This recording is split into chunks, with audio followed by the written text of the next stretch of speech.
బీఆర్ఎస్లో ఏం జరుగుతోంది? ఈ వీడియోని లైక్ చేయండి. ఇంకా చూసినట్టయితే బీఆర్ఎస్లో చిచ్చు పెట్టిన ఎమ్మెల్సీ కవిత వ్యాఖ్యలు.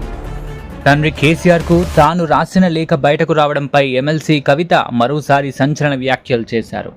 శుక్రవారం మీడియా ప్రతినిధులతో చిట్చాట్ చేశారు. తన లేఖ ఎలా బయటకు వచ్చిందో, ఇందులో ఎవరి ప్రమేయం ఉందో తేలాల్సి ఉందని అన్నారు. నాకంటూ ప్రత్యేక అజెండా ఏమీ లేవు. నా పార్టీ బీఆర్ఎస్ఏ, నా నాయకుడు కేసీఆరే అని మరోసారి స్పష్టం చేశారు.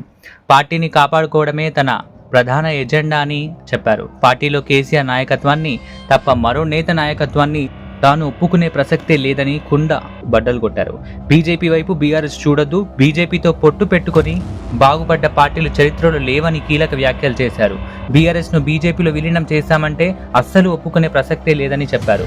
పార్టీలో చేసుకున్నటువంటి సమస్యలపై పుట్టుకొస్తున్నటువంటి కోవట్టుపై అధినేతకు లేఖ రాస్తే తప్పేంటి అని ప్రశ్నించారు. ఎన్నో ఆవేదనలు భరించలేక లేఖ రాశానని అన్నారు. తన మీద దృష్టి తగ్గించి ముందు లేఖ రాసిన వారిని పట్టుకోండి అని అధిష్టానికి హితవు పలికారు. లేఖ రాయకముందే కేసీఆర్ను కలిసే అవకాశం వచ్చింది, కానీ కలవలేకపోయానని అన్నారు ఎమ్మెల్సీ కవిత. అయితే కవిత వ్యాఖ్యలు ఇలా ఉంటే ఎంపీ రఘునందన్ రావు కీలక వ్యాఖ్యలు చేశారు.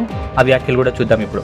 ఎమ్మెల్సీ కవిత కల్వకుంట్ల కుటుంబంపై బీజేపీ ఎంపీ రఘునందన్ రావు కీలక వ్యాఖ్యలు చేశారు. శుక్రవారం ఆయన హైదరాబాద్లోని బీజేపీ కార్యాలయంలో మీడియాతో మాట్లాడారు. 10 ఏళ్లు అధికారాన్ని అడ్డం పెట్టుకుని ఆస్తులు సంపాదించారు తప్ప రాష్ట్రానికి కేసీఆర్ కుటుంబం చేసింది ఏం లేదని విమర్శించారు. ఉద్యమంలో ప్రాణత్యాగం చేసిన అమరుల కుటుంబాలను అతి దారుణంగా అవమానించారని గుర్తు చేశారు. అందుకే తెలంగాణ ప్రజలు బీఆర్ఎస్ ఇచ్చారని అన్నారు. మళ్ళీ కేసీఆర్ కుటుంబం రీబాండింగ్ చేసుకునే ప్రయత్నం చేస్తుంది. రాష్ట్రంలో అన్నా చెల్లెళ్ల గురించి చర్చ జరగాలని ఈ నాటకం ఆడుతున్నారని విమర్శించారు.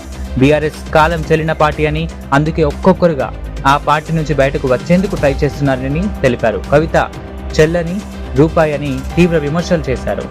కవితకి బ్రాండ్ లేదని అన్నారు. నిజామాబాద్ ప్రజలకు కవిత ఏం చేయలేదని ఎంపీగా ఓడించారని వెల్లడించారు. కవిత జాగృతి పెట్టుకోముందు రాష్ట్రంలో బతుకమ్మ పండుగ జరుపుకోలేదా అని ప్రశ్నించారు. తెలంగాణలో బీజేపీ ఒంటరిగా బలపడుతుందని, ఎవరితో పొత్తు పెట్టుకోవాల్సినటువంటి అవసరం తమకు లేదని అన్నారు. రాష్ట్రంలో పొత్తులు పెట్టుకుని గెలిచే పార్టీ బీఆర్ఎస్ అని అన్నారు. 2009 టీడీపీతో పొత్తు పెట్టుకోలేదా అని ప్రశ్నించారు. పొత్తుల విలీనాలపై తమ పార్టీలో ఎలాంటి చర్చలు జరగలేదని స్పష్టం చేశారు. ఇదంతా రాష్ట్రంలో బీజేపీ ఎదుగుదలను అడ్డుకోవడానికే అని ఆయన మండిపడ్డారు. చిట్చాట్లు చేయడం కాదు, కవితకు దమ్ము ఉంటే నేరుగా వచ్చి మాట్లాడాలని హితవు పలికారు. ఇక ఇవి ఎంపీ రఘునందన్ రావు యొక్క సంచలన వ్యాఖ్యలు. మరి వీరిద్దరి వ్యాఖ్యలు ఎలా చూస్తారు మీరు కామెంట్ తెలపండి. లైక్ చేయండి, subscribe and news for daily news alerts.